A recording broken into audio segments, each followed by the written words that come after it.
A todas e a todos en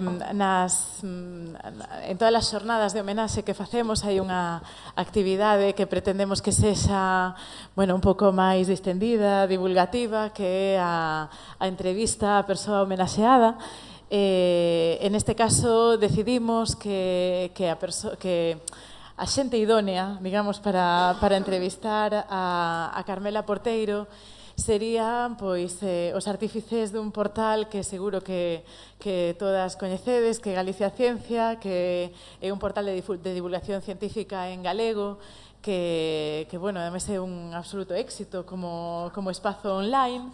É un espazo especialmente interesante para vincular todo isto que levamos falando desde pola mañán, para vincular a actividade científica pura coa vida diaria das persoas e co interese no coñecemento que calquera ignorante no ámbito estrictamente científico pode ter igualmente. Por iso convidamos a que entrevistasen a Carmela dous dos membros de Galicia Ciencia, hai máis, pero un deles é Eduardo Roland e outro Manuel Rei. Sen máis, xa lles deixo a palabra porque o entretido, dígovolo porque estiven nas preparatorias, vai ser escoitar a entrevista. Pois sí, o divertido vai ser escoitar a Carmela porque a verdade é que sí que tivemos a sorte de pasar unha tarde, a verdade, moi interesante que nos recibiu na súa casa. O que imos falar hoxe aquí, pois, a verdade é que xa o traemos falado da súa casa, dende hai un mes. Foi unha conversa longa, chea de anécdotas, interesantísima. Hai cousas que dixo que mellor aquí non ia contar. Esperamos que reconsidere esa decisión. Pero, bueno, a verdade é que estivo moi ben. E nada, é iso que queremos facer hoxe aquí, que se isto como o salón da casa de Carmela, pois contar un pouco, repasar esa experiencia. Para comezar con a primeira pregunta, non é unha pregunta relacionada estritamente coa ciencia, pero a mí é o que máis me chama a atención, de feito, cando estivemos na túa casa, era o primeiro que che preguntaba. Dirixiches campañas en buques oceanográficos, no Cornide, no Talasa, se non me trabuco, non?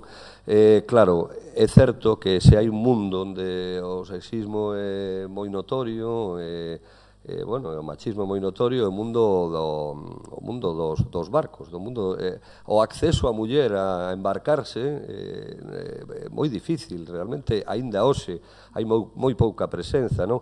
É un mundo que sempre se artellou dende o mundo do home, dende o mundo da masculinidade, ata o feito de que falábamos ese día de que había mesmo lendas que dicían que unha muller nun barco podía dar mala sorte, non? Que xa é o colmo, non? De misturar o sexismo coa certa mitoloxía, non? Entón, quería que nos contaras un pouco como foi esa experiencia cando, primeiro, embarcas nun buque de homes, penso que moitos militares, o mellor, ou había unha sección militar que levaba o goberno do barco, e logo cunha responsabilidade, ou seja, non só unha muller entra nun barco, senón unha muller empoderada que ten capacidade de decisión, cando menos no eido científico. Como foi esa experiencia, esa primeira vez a bordo dun buque?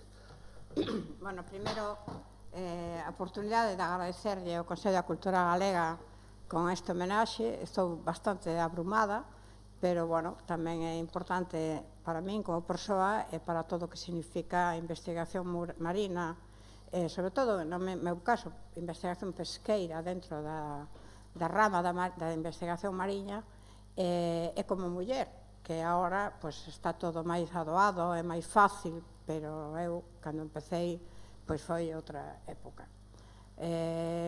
A verdad que eu empecé nos primeiros anos, exactamente no 77, que foi a primeira campaña de investigación que participei, era unha estudiante, formaba parte da tripulación científica no Corride de Saavedra.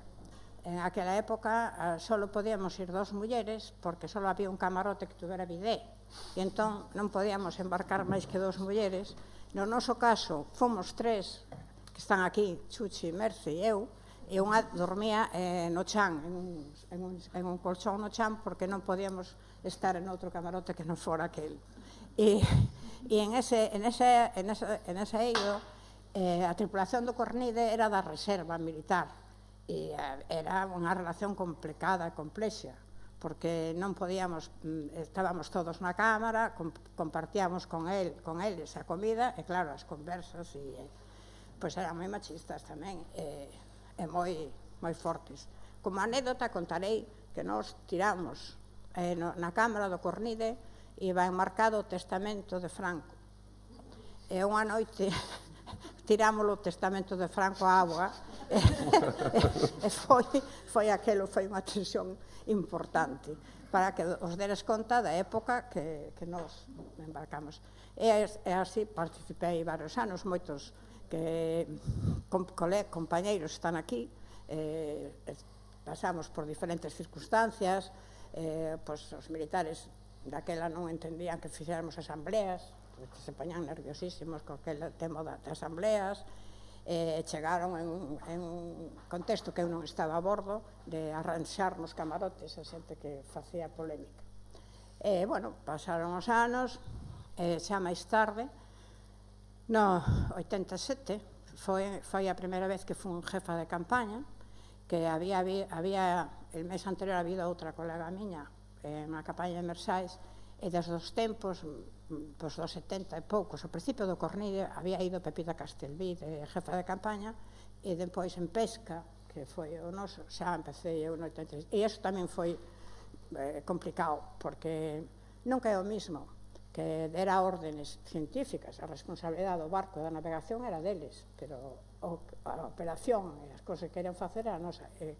Cada vez que eu subía a puente para discutir a logística, era un problema, porque eles non aceptaban para nada o xeito de ser muller. E, bueno, despois tamén, en un ano, había moito mar, facía un temporal no Cantábrico, moi forte.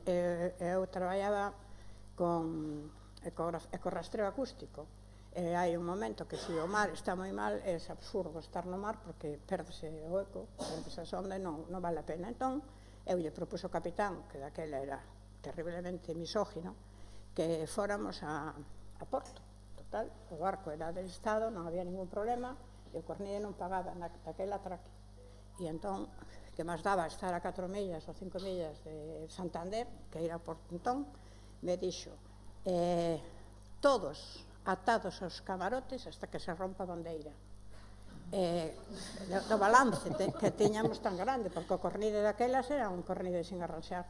Bueno, fixemos eso, non tuvimos outra opción, e son as anécdotas. Despois oían anécdotas de índole feminista, porque en ocasións, como nós facíamos arrastre peláxico, e era moi difícil no barco pescar, porque o barco estaba máis ben preparado para arrastre de Mersáis, pero o arrastre pelágico era moito máis complicado, e non pescábamos nada, e entón era un pouco dramático. E entón, le dice un tripulante a outro, ai, é que hai moita cona aquí neste barco, aunque ese forte, eso foi a frase, porque íbamos máis dunha muller, e eles, aquelo que se espantaba. Bueno, a cousa regularizouse, e depois foi todo doado e fácil, e agora xa é completamente normal que vaya unha muller jefa de campaña, campañas con mulleres solas, se é necesario.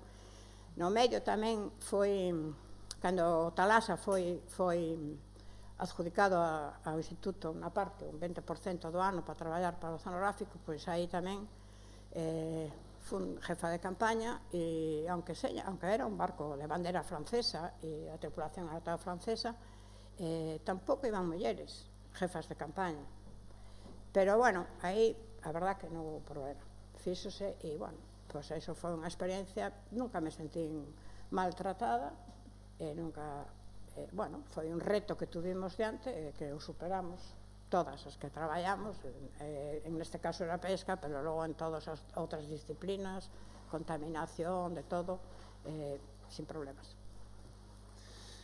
Bueno, moi boa tarde a todos e a todas, moi boa tarde, Carmela. Falaba Eduardo de, bueno, esas primeiras experiencias a bordo, pero quería se preguntar tamén de antes, de como comezou todo, como xurdiu esa vocación pola investigación mariña, e, por exemplo, polo que se comentaba antes tamén na cartografía, desa influencia que tuveron as mulleres da tua familia, falabas da tua nai Gloria, por exemplo, como foi ese ambiente familiar feminino para tamén impulsarche a buscar este futuro por ti mesma, tamén como xurde esa vocación por investigación? Bueno, o ambiente natural na miña casa, que estudiáramos e fomos tratados por igual, xa eu e meus irmáns, sobre todo miña nai e seus irmáns, que xa eran todos universitarios, e foi unha cousa que tiña que ser, o sea, era normal que fóramos á universidade, que fixéramos unha carreira e depois que desarrolláramos a carreira. Entón aí sí que tuve o apoio total dos meus pais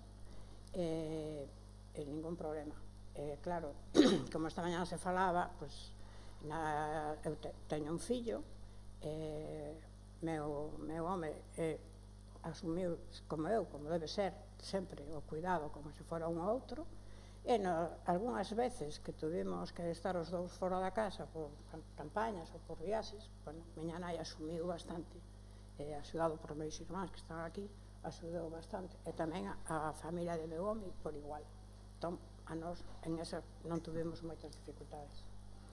Bueno, de feito, falabas na entrevista tamén, cando estivemos na túa casa, bueno, que tamén tiña relación con científicos, porque tiñes de veciño a Batuecas, ou tal, bueno, que tiñes así unha relación con científicos desde o día a día, non? Eso foi a coincidencia neste ano, porque a Real Academia Galega das Ciencias fixo o Día da Ciencia en honor a don Tomás Batuecas Marugán, que foi catedrático de físico-química e moi importante tamén no mundo, e casualmente nós criámonos con don Tomás como se fora noso avó, porque vivíamos en unha casa de 2 pisos e ele vivía no baixo e nós no primeiro, e tuvimos unha relación de toda a vida, porque hasta que morreu vivimos no mesmo edificio, tuvimos unha relación moi estreita, e, bueno, algúns aspectos da vida científica que desarrollaba don Tomás, bueno, eu tamén os tiña aí. Cando eu empecé, don Tomás se había jubilado, pero quedaronme bastantes cousas.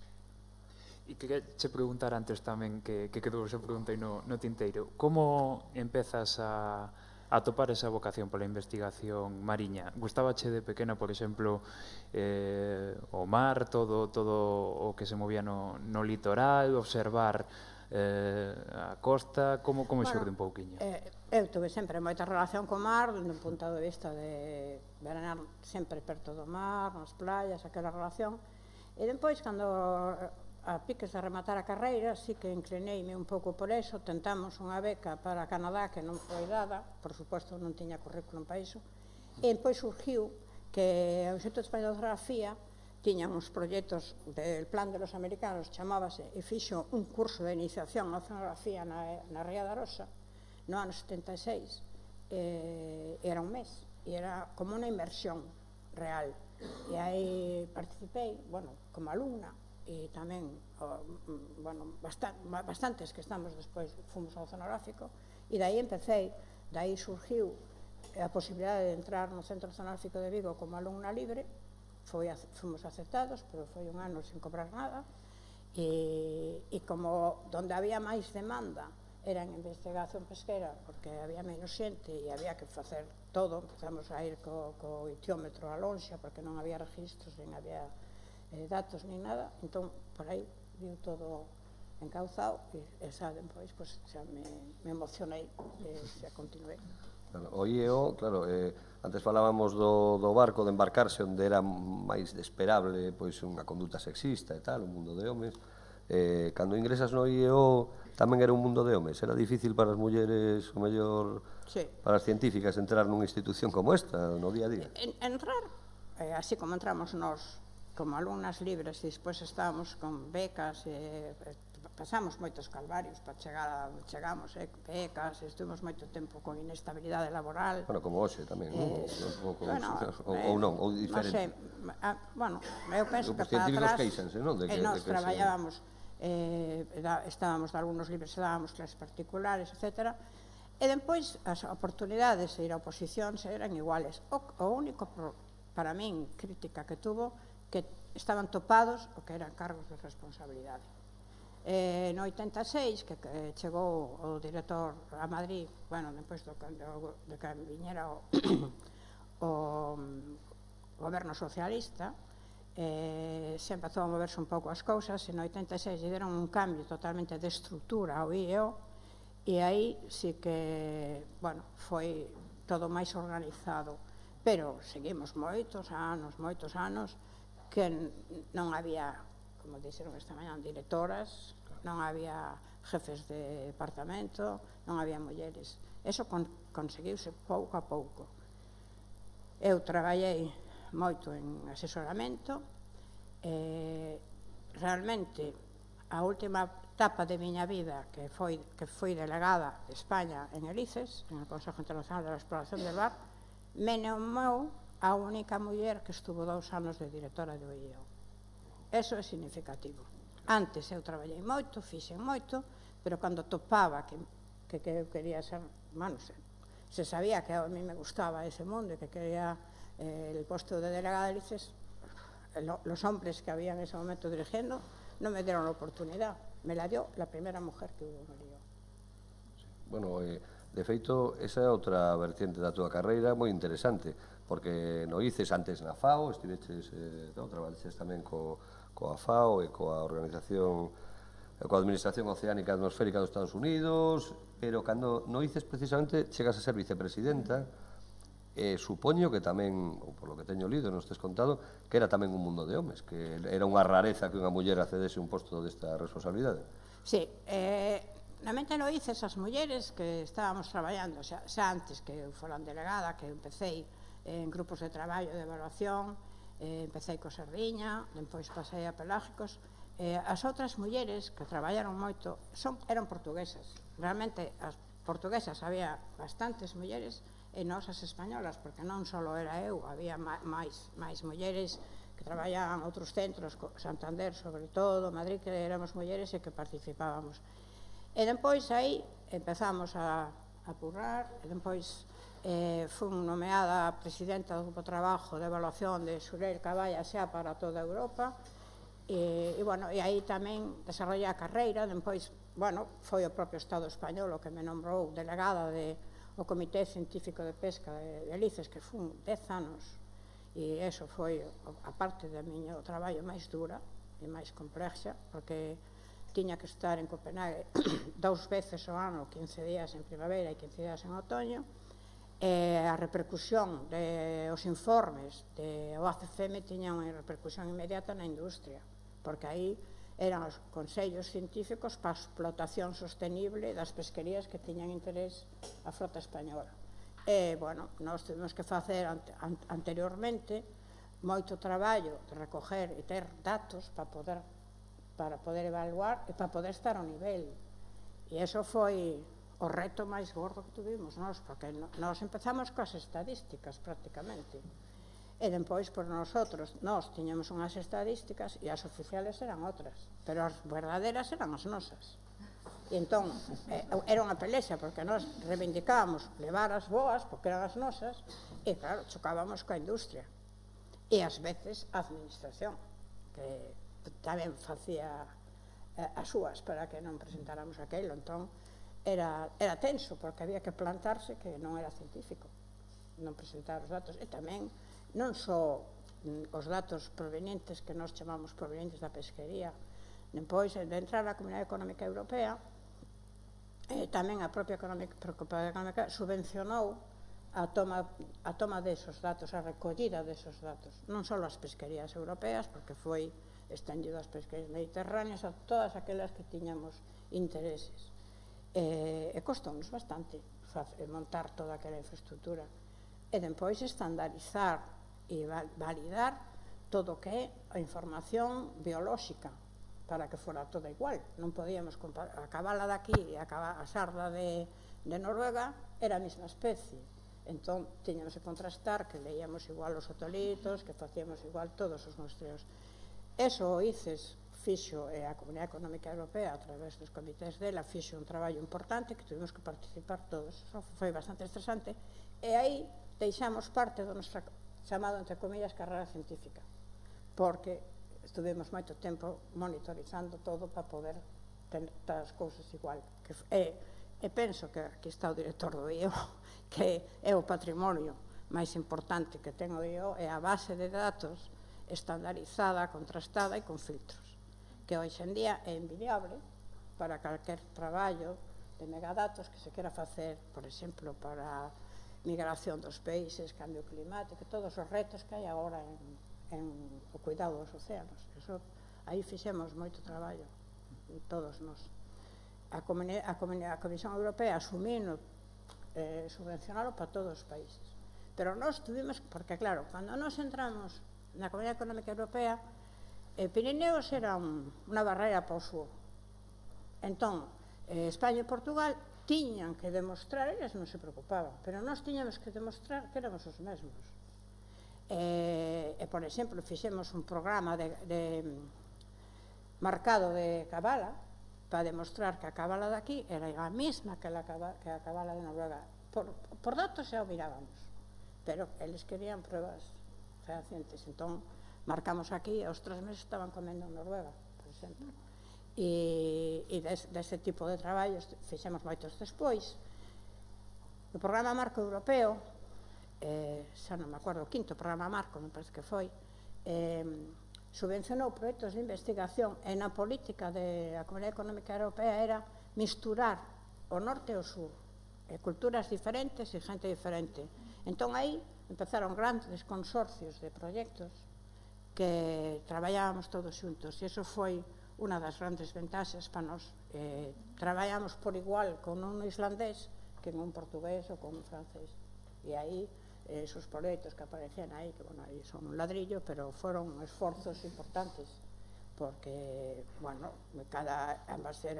éramos 12 socios, con un coordinador, e cada país levaba a súa mochila de todos os que traballamos. Depois, proxectos xa se pasou a non concebir só unha parte do ecosistema, senón proxectos multidisciplinares que traballábamos tanto biología, pesquería, oceanografía, de todo. E hoxe en día non se concibe outra forma. Agora xa está completamente asumido e así.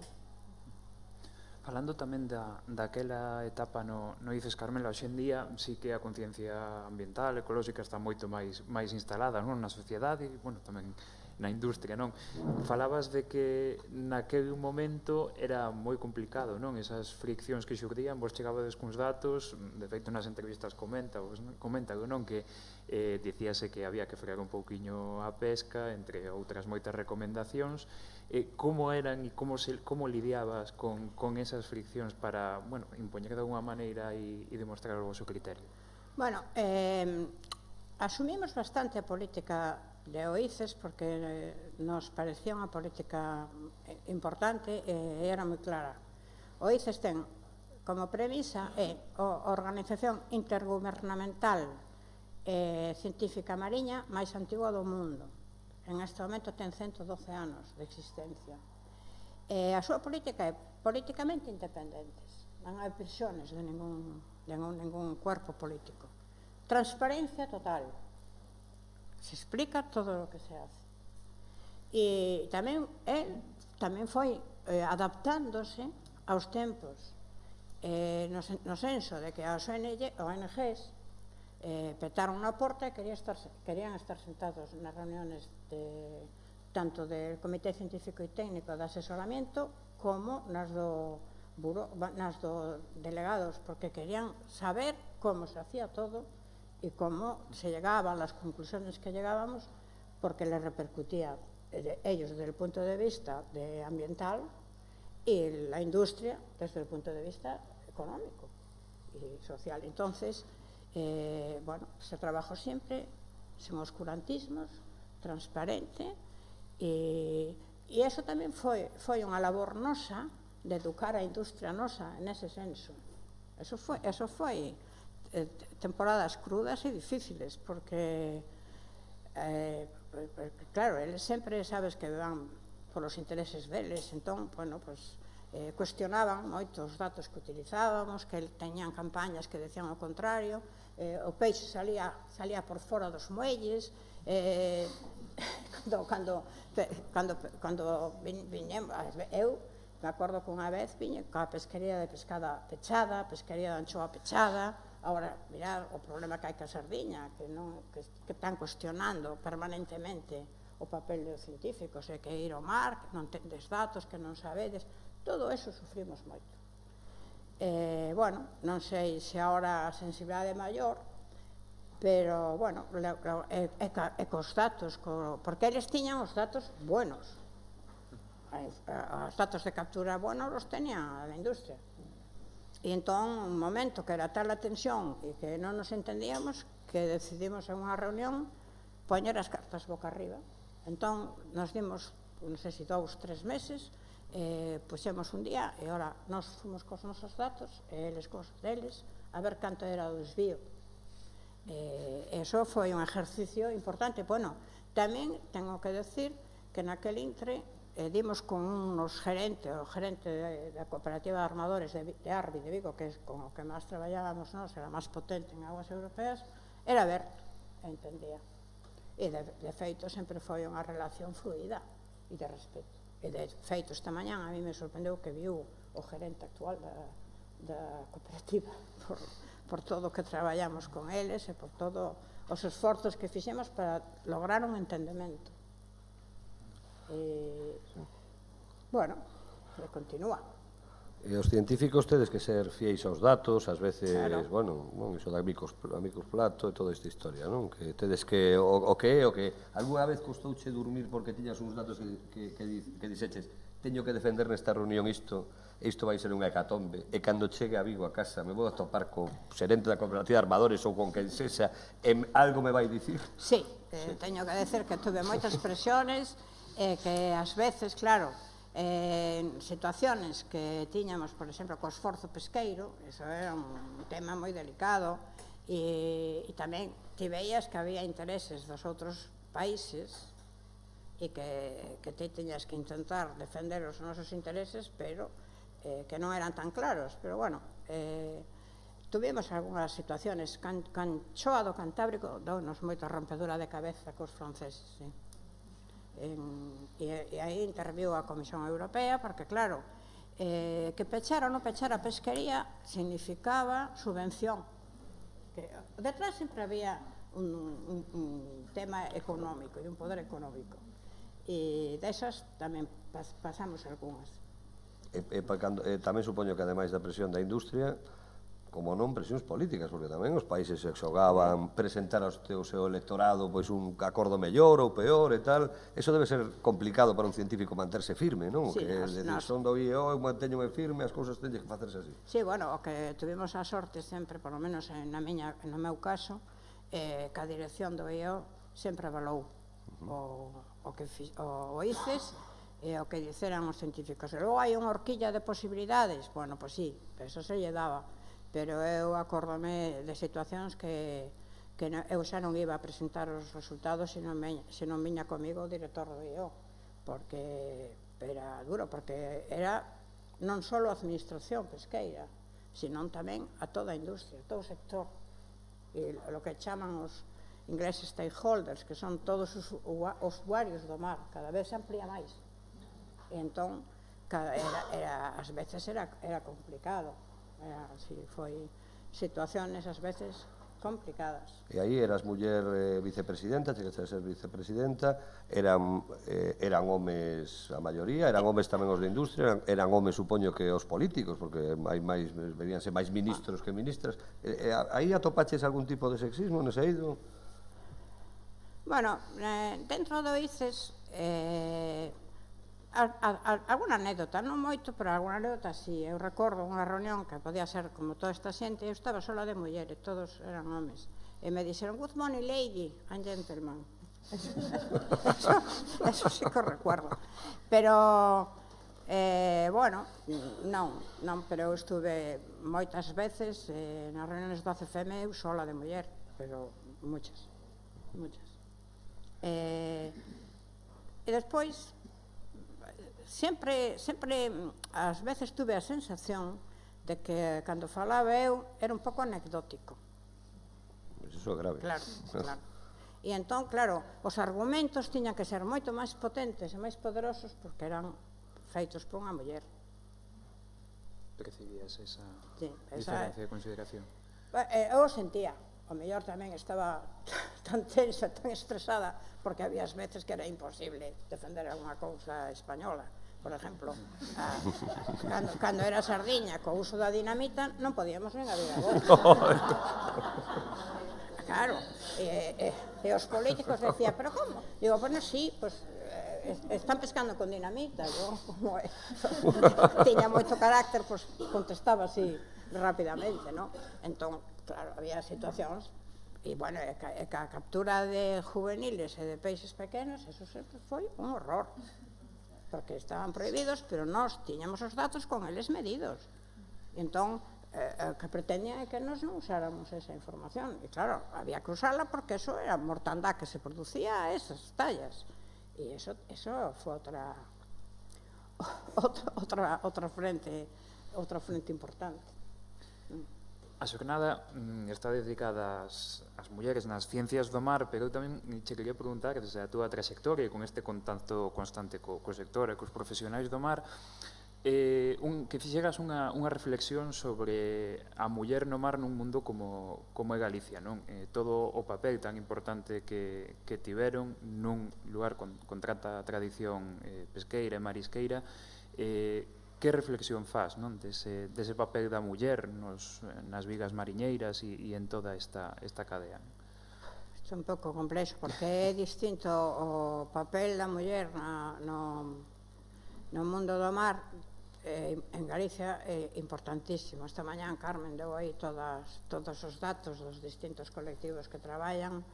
Eso no mundo da muller traballando no mar. Outra cousa é na sociedade o papel da muller con toda a problemática que supuso a ausencia do home nas vilas por facer campañas moi largas. Entón aí é outro tema que me parece que é máis complexo, porque fixeron de todo, as mulleres de pais, de nais, e levaron adiante as súas casas, pero sigue sendo un pouco, predomina o home nos cargos tamén, nos barcos de pesca. Non sei, hai uns anos nós habíamos tido unha xuntanza, acordaste, Carmen, con unha armadora que chamábase Gloria, que poucas máis armadoras había, e que era das que iba a bordo e era patrón de pesca de costa. Hombre, cada vez se vai incorporando máis. Hombre, eu hai 10 anos así que xa non vou ao mar, pero nos barcos de investigación agora hai moitas mulleres tamén tripulantes, cosa que na nosa época ningún barco que eu haya ido foi ningunha muller tripulante. Agora hai moitas tamén nos barcos de investigación mariña, hai moitas mulleres. Entón, claro, se están incorporando e están modificando e mudando completamente, afortunadamente se están modificando. Sí, pero bueno, na sesión da mañá sí que aparecían datos de que a realidade a fenda de xénero mantense. Ti, todos estes anos, observaches un avance? Onde está a situación agora? E onde está a situación agora? Home, avanzouse moito. Como sempre o IO ten un colectivo que se chama Observadores a Bordo, que son licenciados en calquer caso, que van aos barcos da pesca comercial para coller información e datos, sobre todo as flotas máis industrializadas, que como congelan e facturan a bordo, non poden coller os datos cando desembarcos. E agora hai xa bastantes anos que aceptaron mulleres observadoras a bordo, que hai antes es que nin se cuestionaba. Claro, tamén a propia confortabilidade dos barcos, agora, pois sí, e las aceptan e van e hacen su trabajo, e nos no oceanográfico, cando elixe os currículos, os perfis, non distingue que muller e home, colle e se enfrenta ás veces cos armadores para que se acepten. Agora se aceptan. Os barcos de investigación dá igual, que non hai diferencia, pero claro, isto é co tempo. Isto foi un desarrollo dos 90, hasta os 80 non.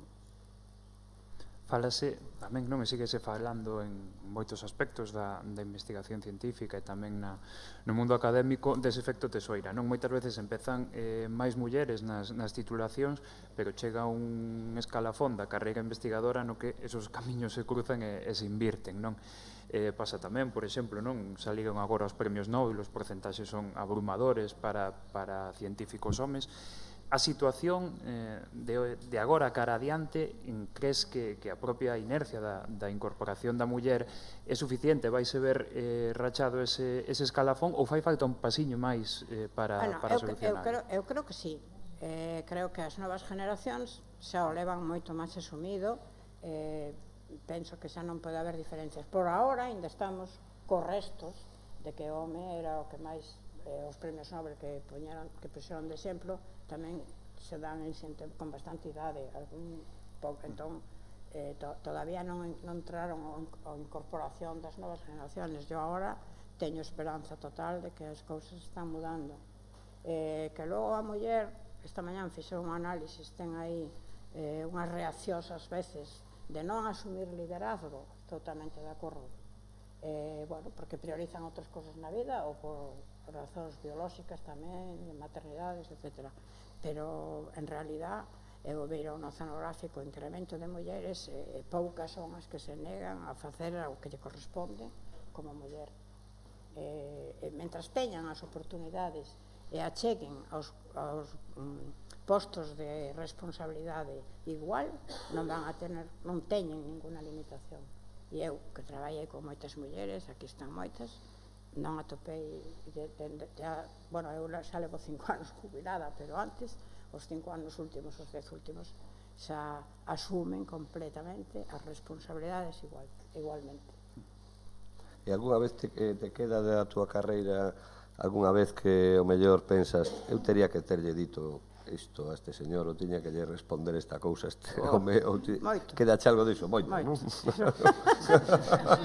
Moito. Que non lle dixeches, pero que tiñas que dicirlo. E tamén hai máis machismo en uns eidos que en outros. No oceanográfico non hai moito, a verdad, bueno, hubo bastante, agora xa non sei, me parece que hai menos, o que atopo, eu sufrín, en miña época había bastante, pero no sentido, nos sectores extractivos e todo, é o máis duro, sí, claro, é o máis duro. E nos embarques, sí. Mira, que lle dirías a unha bióloga que comece hoxe a súa carreira? Terías algún consello para ela? Algo que non faga algo que o mellor ti dixeches? Non, que non se limite, que acepte os retos, que se lle pongan diante, que con todo se pode, e se pode equilibrar a vida personal e a vida profesional, o que ten que ter un entorno persoal que lle permita desenvolverse como un home, e iso é importante, pero non só para a bioloxía mariña, para investigadora, para todo.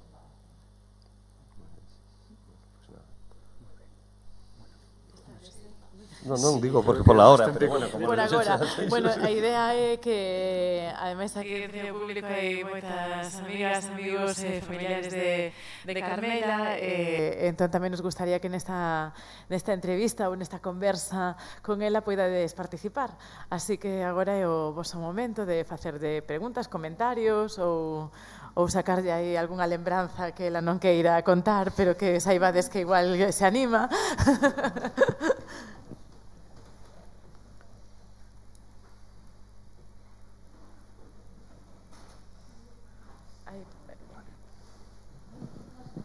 Bueno, boas tardes a todos. Eu quería felicitar as organizadoras desta xornada por ter convidado ou ter feito esta homenaxe a Carmela Porteiro. Eu son traballadora desta casa, non son compañeira de Marián na súa sección, pero levo un pouco que é a acción exterior do Consello. Pero neste caso vou a falar desde o punto de vista persoal e desde o sector da industria do mar. A miña familia está vencellada ao mundo do mar, temos un barco do Gran Sol desde fai casi 30 anos, bueno, tivemos varias, non é o mesmo barco, temos xa un segundo barco desde hai uns anos. E gustoume moito tanto a sesión de mañán e agora escoitala a ela falar, porque ben é verdade, e eu recordo moito, sobre todo, cando se fixeron as negociacións da entrada cando entramos na Comunidade Económica Europea, que meu pai comentaba moitas veces que era complicado a labor que eu entendía así, que agora entendo, desde logo a súa versión, entendo moito mellor que a que contaba meu pai, efectivamente, que era unha versión didáctica, non?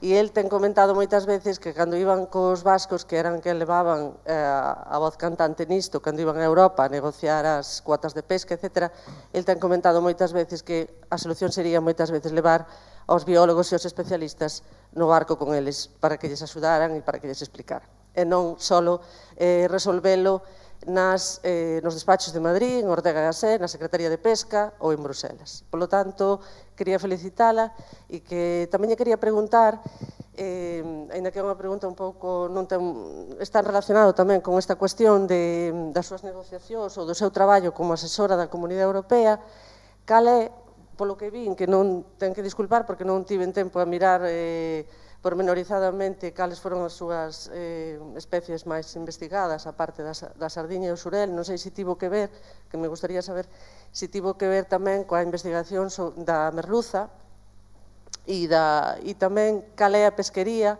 hasta o tempo en que vostede traballou, ou actualmente, cal é a pesquería que considera que está nunha situación máis sostible. Non sei... E outra cousiña máis, nada máis. Hai unha cuestión que tamén nos preocupa moito a xente que, bueno, eu non vivo directamente, pero sí que o levo moi dentro, non? A xente que vivimos do mar, que é a cuestión do anisakis, non?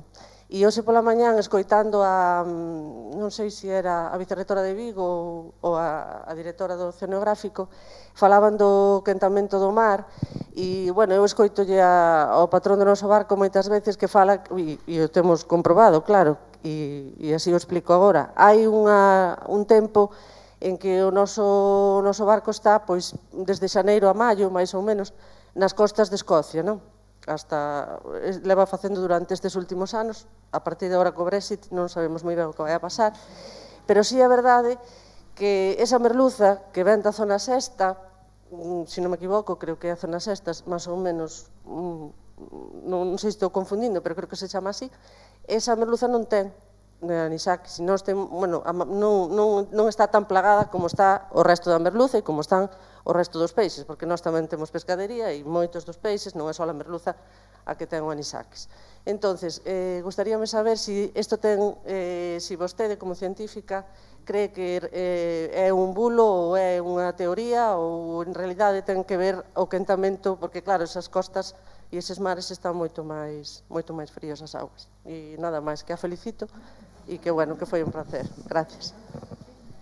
Bueno, eu como xa dixen, empecé ca sardiña e depois traballei en todas as especies peláxicas e se me preguntas en Europa a pesquería, penso que o mellor aquí os compañeros que están actualmente traballando máis sostible neste momento debe ser a cabala, porque outro día escoitei e ten uns niveles de biomasa no mar moi altos, debe ser a máis sostible. E hai que decir aquí que o calentamento, por non falar de cambio climático, o calentamento global fixo que a cabala se desplazara moito e hoxe inundou todos os mares de Islandia, casi chega ao Ártico. Entón é moi potente quanto a pesquería e está ben regulada, aí tamén están moito os noruegos e os noruegueses e os islandeses, eso. Con respecto a merluza, tamén desplazouse máis cara ao norte, entón tamén debe estar pescándose tamén en Escocia actualmente. E eu non sei, non podo responderte se o anisakis ten relación co tipo de auga que hai as costas, porque o anisakis non é sempre igual todos os anos nos mesmos sitios, pero sí que é un problema e se está dando resposta diferentes tamén, que se congele todo el pescado antes de cocinar para que se muera, e se están haciendo trabajos a bordo de investigación, pero es un problema que está se está estudiando y desarrollando mucho, pero tampoco puedo contestarte, no sé si alguien puede completar esta información. Pablo, no sé tú si sabes algo más de esto.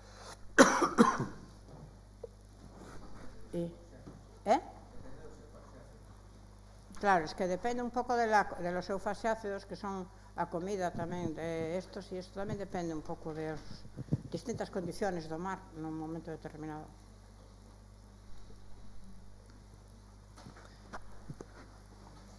Máis cuestións?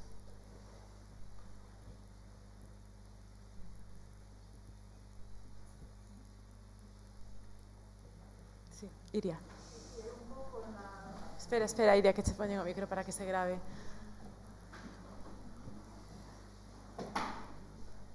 Sí. Bueno, pois seguindo un pouco coa pregunta, falando da sostenibilidade das pesquerías, así un pouco, Carmela, que tes unha visión tan global do que é a pesca, que é a pesquería en Galicia, nunha perspectiva de tantos anos, un pouco se podes apuntar cales son as solucións de futuro, non sei se solucións, pero de cara a unha sostenibilidade dos recursos mariños en Galicia e no mundo, pero particularmente en Galicia, pois non sei que liñas podes apuntar, que cousas crees que son interesantes, que se están facendo ou que non se están facendo, se poderían facer. Eu creo firmemente en unha investigación oceanográfico pesqueira, porque agora xa está totalmente vinculada, gubernamental e independente. Nunca penso que vou que se desarrollen investigaciones de carácter privado porque teñen lobbies e posicións con intereses determinados. Entón, bueno, pues seguir na línea, incrementar máis o coñecemento, incrementar máis a investigación dos recursos. E iso, bueno, pues tamén depende. O oceanográfico sempre xogou o papel de organismo sectorial, que é unha investigación encamiñada a dar asesoramento científico ás distintas administracións, tanto galegas como centrais, do goberno español, como, neste caso, comunitarias. Nos, agora, que a Comunidade Económica Europea e COICES, temos a obriga de aportar toda a información para dar consello científico de gestión para a sostenibilidade.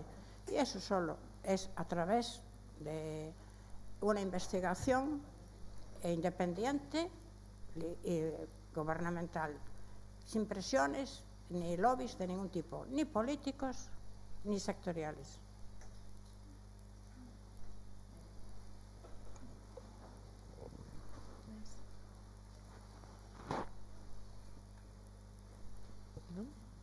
Pois se non hai máis cuestións, pechamos aquí esta entrevista. Moitas grazas a Galiza Ciencia e a Carmela, por suposto. Damos paso á seguinte mesa. Estaba para 6, creo lembrar, non? O sea que estamos xusto en tempo. Entón, convido as persoas da seguinte mesa a que senten aquí no estrado. Grazas.